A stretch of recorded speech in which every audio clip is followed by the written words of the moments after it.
federal grand jury in Maryland is now investigating two Trump administration officials, Federal Housing Finance Agency Director Bill Pulte and DOJ pardon attorney Ed Martin. Now, the investigation centers on whether they appointed unauthorized people to help with mortgage fraud investigations of California Democratic Senator Adam Schiff and New York Attorney General Letitia James. Joining us with their exclusive reporting, MS Now's Ken Dilanian and Carol Leonnig. Carol, let's start with laying out exactly what you've learned about this investigation. So, Chris, a federal grand jury in Greenbelt, Maryland, has begun subpoenaing records and documents, and FBI agents have begun interviewing individuals about the way in which Bill Pulte, the Federal Housing Finance Chair, and Ed Martin, a DOJ official who used to be the U.S. Attorney in Maryland before he was removed from that office, whether they have improperly designated or deputized individuals to participate in investigating alleged mortgage fraud. Now, Chris, you know that these mortgage fraud claims have been seriously criticized and questioned by career prosecutors who do not find that the evidence of mortgage fraud by either Letitia James or Adam Schiff, Senator Adam Schiff, have any real factual sufficiency to bring charges.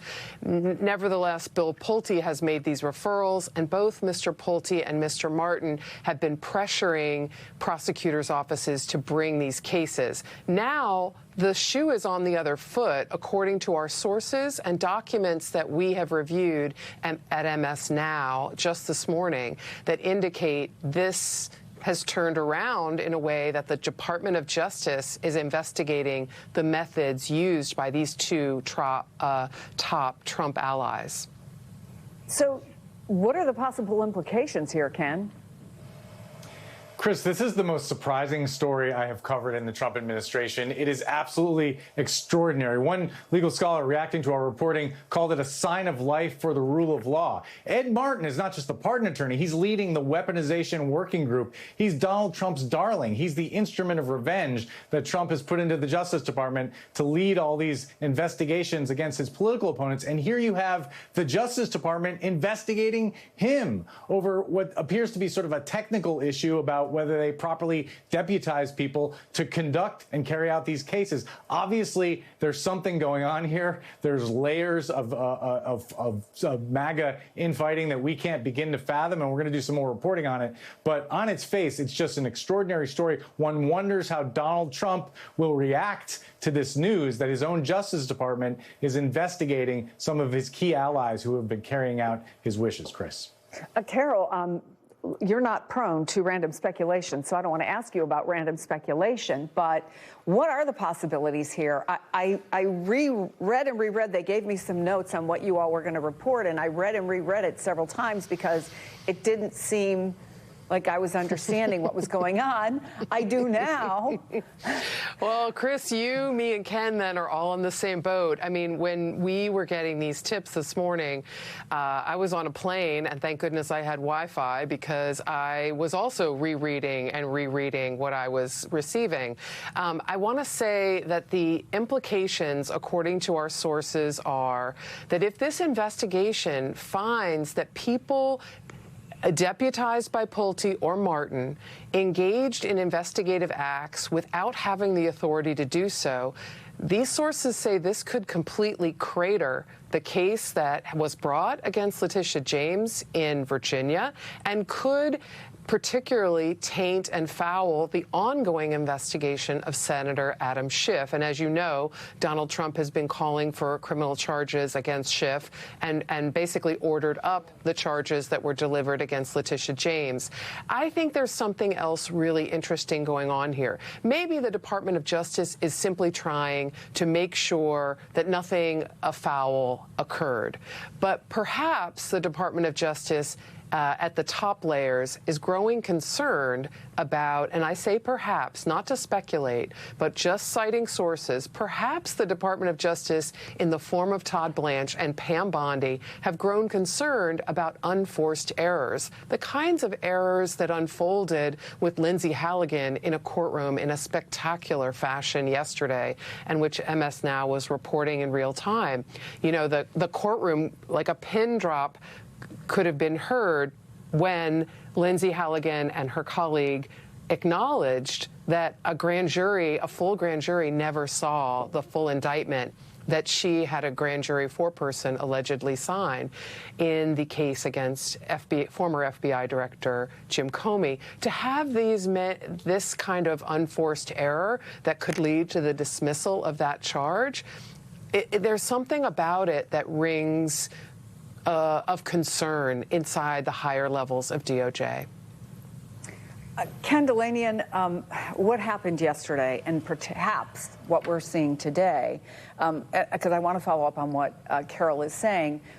Certainly in the case of Lindsay Halligan, a lot of people put warning signals out about her lack of experience and the concerns that they had about someone with her background being able to go into a grand jury and do what is required. So is there some sort of through line, do you think, potentially between these cases? I think that's a sound theory, and it's more than a theory. It's based on what we're hearing from some people. Pam Bondi and Todd Blanche were never thrilled with these marginal mortgage fraud cases, and they know that career prosecutors said over and over again that they weren't worth bringing. And look, Pam Bondi was the Attorney General of Florida. Todd Blanche is a former Justice Department prosecutor. Whatever else you think of them, they're real lawyers, and they're running the Justice Department, and they know that things will happen in courtrooms that will blow up in their face, as we saw yesterday, and they don't want that to happen. So this could be an attempt for them to sort of get their house in order. But wow, if it is, it's sort of the nuclear option here, a criminal investigation of some of Donald Trump's most favored allies who are doing his bidding. They're playing with fire. It'll be really interesting to see how this plays out now. Extraordinary reporting, Ken Delaney and Carol Leonnig, and we'll bring you back on if you get any more reporting, so please let us know, but thank you for that. Meantime, President Trump's handpicked prosecutor in the James Comey case is now publicly slamming the judge for questioning whether she was just a puppet of the president. In a new interview with the New York Post, the woman we were just talking about, Lindsay Halligan, says she believes District Judge Michael Nachmanoff violated judicial conduct rules just by asking the question. Her comments follow Halligan's shocking admission to the judge yesterday, again, that she never showed the final version of the Comey indictment to the full grand jury. MS Now's Lisa Rubin is following this for us. What should we know about this back and forth between Lindsay Halligan and the judge? Well, first of all, that it's unusual. It's unusual for a prosecutor and even someone acting as a U.S. attorney to take on a judge and accuse that person of violating codes of judicial ethics, which is essentially what Lindsay Halligan has done. She's saying that according to the Code of Judicial Conduct, that a district judge is supposed to be temperate in their comments, supposed to be respectful and kind always, and treat all litigants with respect, saying that the comment, or the question rather, that he asked of Michael Dreeben yesterday, whether Ms. Halligan was acting as a puppet, was itself such a disparagement that it violated his canon of judicial ethics. It's interesting that she chose that, because after yesterday's revelation, there are lots of opinions about whether or not what Lindsay Halligan did justifies dismissing the Comey case in and of itself. And I'm talking right now about not presenting the 2-count indictment to the full grand jury.